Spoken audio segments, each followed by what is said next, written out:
Yes, for the following reasons. In that, if Mr. Baloyi admits that the court now is confronted with two versions of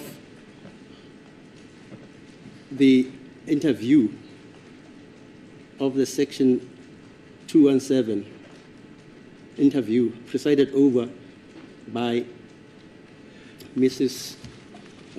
Magistrate Cronje, it means that we have the original real evidence and the supplementary evidence, which is derivative evidence, and not conscriptive evidence, as recorded by Mrs. Cronje.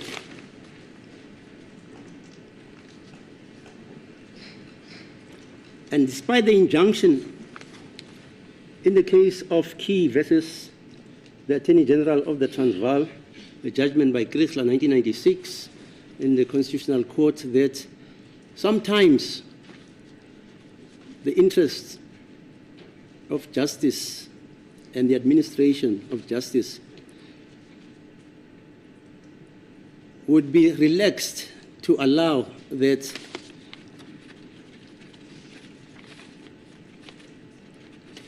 evidence which is unlawfully and unconstitutionally acquired be made admissible in a court of law.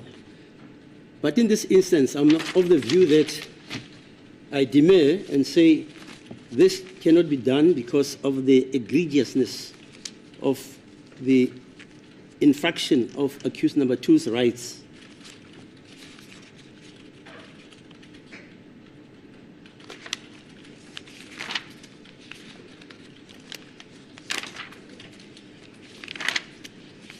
And further, I've already said that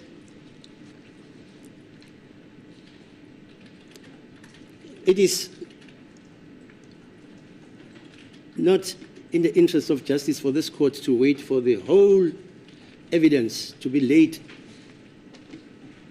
before this court in a full throttle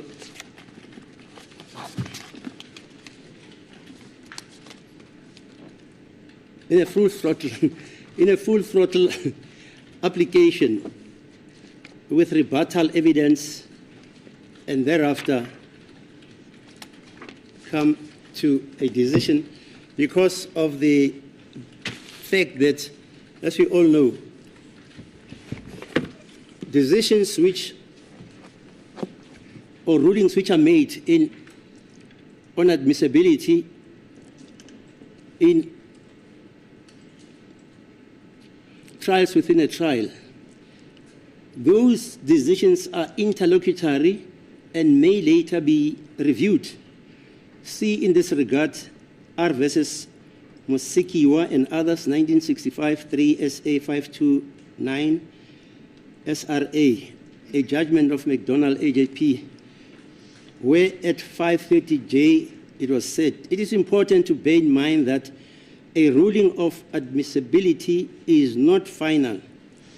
Relevant evidence led in the main trial may be taken into account by the judge or magistrate when reviewing his decision on admissibility, no matter what the source of such relevant evidence might be. There is no reason why this should not also be the position with regard to when a trial within a trial is held.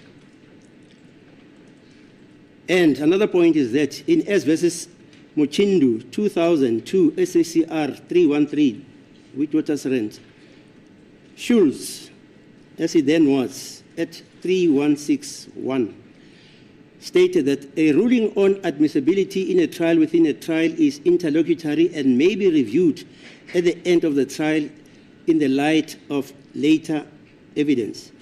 S versus Mkhwanazi 1991, 1 SA 736A, this principle in fact shows that subsequent evidence in the main trial may decisively alter or affect the determination of the issues in the trial within the trial.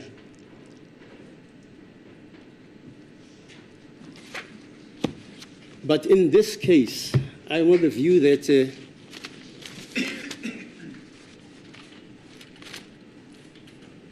the accused number two's rights to a trial, to a fair trial, were infringed by the making of the audio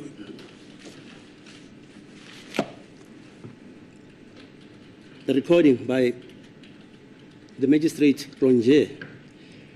And consequently, as from the time the accused number two's rights were infringed in that manner, this court doesn't have to speculate that perhaps the accused number two would have later said he doesn't mind that these Section 217 proceedings were recorded. But this court is enjoined to declare evidence which was acquired unconstitutionally to be inadmissible, as I'm doing about the very recordal of the Section 217 interview from its beginning to its end.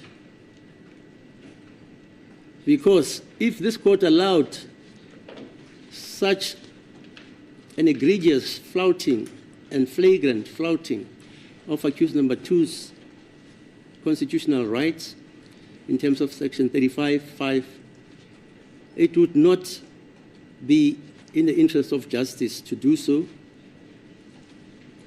because accused number two would then be continuously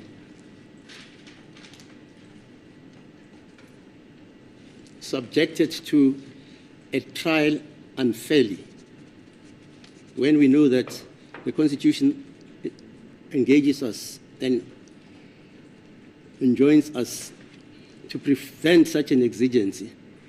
And also, in the view of this court, that would bring the administration of justice into disrepute. Consequently, this court rules that the audio recording should not form part of these proceedings. It is inadmissible. Okay.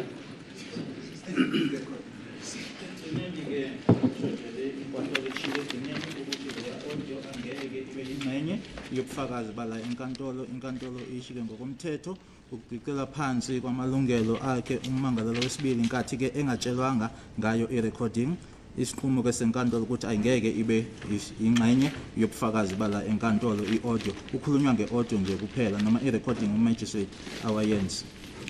Okay.